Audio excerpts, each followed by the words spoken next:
Okay, good morning, good evening, good afternoon, class. In the previous lecture, we saw that what is an electrochemical series, metals कैसे react करते हैं, कैसे वो reduce होते हैं और डिस्चार्ज होने का कॉन्सेप्ट क्या होता है ना। अब हमने जब ये इलेक्ट्रोकेमिकल सीरीज देखी तो यहाँ पे कुछ ऐसे फैक्टर्स होते हैं, कुछ ऐसे फिनोमेना होते हैं जिसके वजह से सिलेक्टिव डिस्चार्ज होता है। सिलेक्टिव डिस्चार्ज होने का मतलब क्या, अगर आपने दो कंपाउंड्स को रखा है आजू बाजू तो उनमें से कोई एक ही है जो डिस्चार्ज होगा। तो फैक्टर्स अफेक्टिंग सिलेक्टिव डिस्चार्ज क्या है, पहले हम वो देख लेते हैं। Relative position of the cation और the anion in the electrochemical series. Now if you remember the previous video, if you can refer it, I just bring it for your reference just for the sake of it. अगर आप यहाँ पे देखोगे तो हमारे पास एक positive metal की रिएक्टिविटी सीरीज है। तो यहाँ पे हम पहला एग्जांपल देख लेते हैं। हमारे पास दो है, कॉपर है और हाइड्रोजन है। तो कॉपर और हाइड्रोजन दोनों कैथोड की तरफ माइग्रेट करेंगे क्योंकि दोनों पे क्या चार्ज है, पॉजिटिव। कैथोड पे क्या चार्ज होता है, नेगेटिव। लेकिन कॉपर और हाइड्रोजन के बीच में सिर्फ कॉपर के आयन्स है जो कॉपर पे मतलब एनोड पे कैथोड पे डिस्चार्ज होंगे। उसके पीछे का रीजन क्या, जरा हम देख लेते हैं अच्छे से। If you look into the electrochemical series, copper comes below hydrogen. Okay, तो इसकी वजह से क्या है, जो जितना नीचे वो उतना इजीली डिस्चार्ज हो सकता है। Hence we come to the conclusion that when you have a ionic mixture of copper and hydrogen, the copper will be discharged at cathode because it is lower in the reactivity series. Again, we'll take another example, that is silver and hydrogen. Now if you look at silver and hydrogen, तो दोनों cathode की तरफ migrate करेंगे। लेकिन अब अगर silver और hydrogen का प्रेफरेंस आया तो silver ions will be discharge at cathode. Simple reason क्या है, again we can come into the reference of the electrochemical series. You can see silver is the at the very bottom, मतलब ये तो सबसे पहले discharge होना prefer करेगा। और इसके बीच में कितने एलिमेंट्स का गैप है, दो एलिमेंट्स का गैप है हाइड्रोजन और सिल्वर के बीच में। So that clearly states that the silver will be discharge more easily. Now coming to anions. Now anions में हमारे पास था सल्फेट और हाइड्रोक्सिल आयन। दोनों माइग्रेट किसके तरफ करेंगे, एनोड, क्योंकि हमारे एनायंस नेगेटिवली चार्ज होते हैं और हमारी एनोड क्या होती है, पॉजिटिवली चार्ज होती है। बट इन दोनों में से भी सिर्फ हाइड्रोक्सी आयंस है जो डिस्चार्ज होगा एनोड पे। इसके पीछे का रीजन क्या है, if you look into the electrochemical series of anions, you can clearly see कि सल्फेट है वो टॉप पे है और हाइड्रोक्सी आयन बॉटम पे। और हमने क्या लिखा है यहाँ पे, इंक्रीजिंग ईज ऑफ ऑक्सीडेशन, मतलब जो अपना इलेक्ट्रॉन लूज कर सकते हैं। Oxidation is loss of electron. तो यहाँ पे वी कैन क्लियरली सी कि जो ये माइनस चार्ज है वो अपना इलेक्ट्रॉन बहुत क्लियरली लूज कर सकता है and it is discharge the most easily. So that was the current example that we can come across. Now concentrations of, अब ये था पहला factor, that is basically position in the of the cation और the anion in the electrochemical series. अब हम दूसरी चीज पे आते हैं, that is concentration of the ions. Now very important, कितनी मात्रा में वो आयन प्रेजेंट है उससे भी बहुत सारी चीजें अफेक्ट होती है। तो let's see very quickly and carefully in the dissociation factor. Now higher the concentration of ion, greater is the probability of being discharged at the respective electrode. तो हम एक एग्जाम्पल लेंगे सोडियम क्लोराइड का, both in the cases of that is dilute concentration में और high concentration में. So let's see what is happening over here. Now electrolysis of dilute NaCl solution में क्या होगा, sodium will be the positive ion and chlorine will be the negative ion, and from water hydrogen will be the positive ion and the hydroxy will be the negative ion. Now remember this, water whenever it dissociates it form the hydronium ion and the hydroxyl ion. अब cathode पे क्या हो रहा है, देखो cathode पे hydrogen ion discharge होगा। अब इसके पीछे रीजन क्या है, because if you look carefully in this electrochemical series, hydrogen कहाँ पे है, हाइड्रोजन है अपना यहाँ पे, और उसके जगह पे सोडियम कहाँ पे, it is eight the very top. तो सीधी सी बात है, हम क्या कहते हैं, डिस्चार्ज वही होगा जो लोअर रिएक्टिविटी सीरीज में और इलेक्ट्रोकेमिकल सीरीज में। तो कैथोड पे कौन डिस्चार्ज हो रहा है, हाइड्रोजन आयन, और एनोड पे कौन डिस्चार्ज हो रहा है, हाइड्रोक्सी आयंस।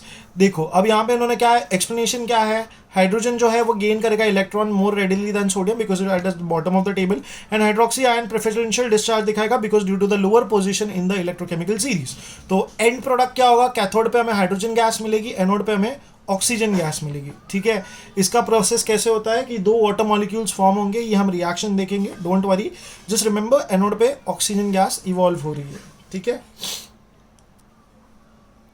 तो क्लास हमने प्रीवियस लेक्चर में अभी जस्ट देख, मतलब प्रीवियस लेक्चर नहीं, अभी थोड़ी देर पहले हमने क्या देखा था कि electrolysis of dilute NaCl solution में क्या प्रोडक्ट्स फॉर्म होते हैं। अब हम देखेंगे कॉन्सेंट्रेशन में जैसे चेंज हुआ, जैसे हमने NaCl का कॉन्सेंट्रेशन बढ़ा दिया तो उससे क्या डिफरेंस आता है।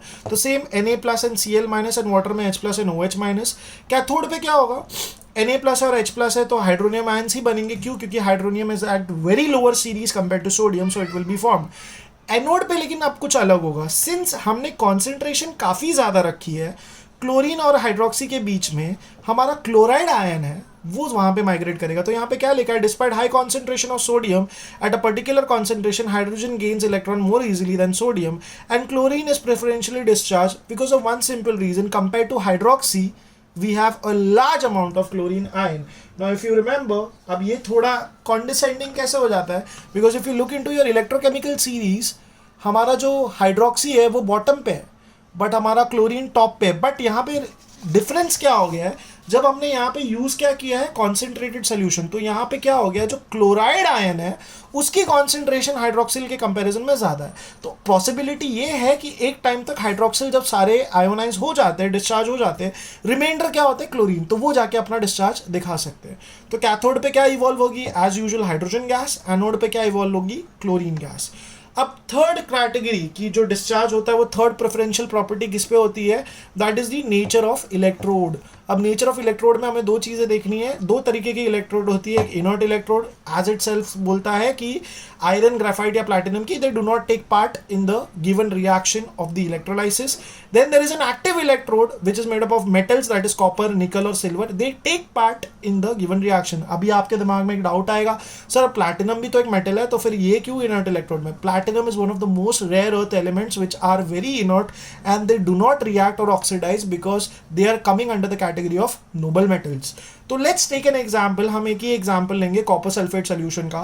तो कॉपर सल्फेट सोल्यूशन से हमें दो चीजें मिलेंगी, एक तो कॉपर आयन, एक सल्फेट आयन, दूसरी जगह पे हमें वाटर में से मिलेगा H+ एंड OH-। अब अगर एक्टिव इलेक्ट्रोड है, प्लीज ध्यान दीजिएगा, एक्टिव इलेक्ट्रोड है, कैथोड एनोड अगर दोनों कॉपर से बने हैं, तो रिएक्शन एट एनोड क्या होगा, copper will lose 2 electrons to make you Cu2+, ठीक है, एंड हमारा प्रोडक्ट क्या होगा, कॉपर आयन, ठीक है। बट यही चीज अगर आप इनर्ट इलेक्ट्रोड में ये रिएक्शन देखोगे तो कैथोड पे क्या होगा, आपका सेम प्रोसेस होगा, कैथोड पे आपको कॉपर है, लेकिन अगर आपने एनोड पे प्लैटिनम रखा है तो reaction at anode will be very different. देखिए यहाँ पे हमारे जो मेटल्स है दोनों एक्टिव इलेक्ट्रोड्स है, तो हमारा कैथोड एनोड अगर कॉपर का ही होगा तो पूरे रिएक्शन में सिर्फ कॉपर आयंस की डेंसिटी हमें स्टडी करने मिलेगी, बाकी कोई आयंस का प्रेफरेंशियल डिस्चार्ज होगा नहीं, because these are active electrodes. इसकी रिएक्शंस जो है हम आगे आने वाले चैप्टर में और अच्छे से देखेंगे, जब हम कॉपर सल्फेट का हम डिसोसिएशन देखेंगे, specific dissociation in the given compounds. Now coming to inert electrodes are made up of basically elements which are basically non-oxidizable और non-reactive। तो यहाँ पे हमने देखा एनोड प्लैटिनम का है। तो मैंने आपसे कहा था कि जो ऑक्सीजन गैस रिलीज होती है, अब वो कहाँ पे मैंने आपसे कहा था, I told you over here basically when we are talking about selective discharge ions के बारे में, जब हमने यहाँ पे लिखा था कि एनोड पे ऑक्सीजन इवॉल्व होती है तो रिएक्शन कैसे जनरेट होता है जरा हम देख लेते हैं। तो उसका रिएक्शन बेसिकली इस तरह है कि जब एनोड पे हाइड्रोक्सिल आयन एक इलेक्ट्रॉन लूज करता है तो OH बनता है। अब ऐसे मिलियंस ऑफ आयन बनते हैं, बट हम स्टोइशियोमेट्री को मेंटेन करते हैं। OH के दो मॉलिक्यूल्स आए, अब ये दो OH के मॉलिक्यूल्स क्या करते हैं, वाटर और एक नेसेंट ऑक्सीजन बनाते हैं। अगर ये 2 का 4 कर दो आप, तो बेसिकली क्या हो गया, देखो यहाँ पे 2 था, इसको डबल कर दिया 4OH, तो यहाँ पे वाटर का कॉन्सेंट्रेशन 2H2 हो गया, और यहाँ पे जब दो नेसेंट ऑक्सीजन कंबाइन हुए तो आपको क्या मिल गया, O2।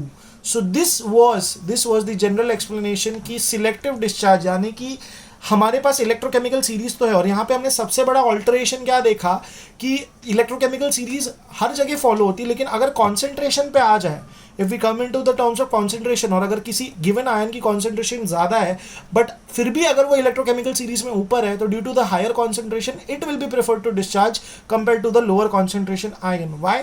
बिकॉज इसकी मात्रा ज़्यादा है, तो ये अपने आयन्स का माइग्रेशन एनोड पे ज़्यादा दिखाएगा। So with that being said, thank you for your time class. Make sure that you write down these notes very properly and make sure you keep revising them. Thank you for your time.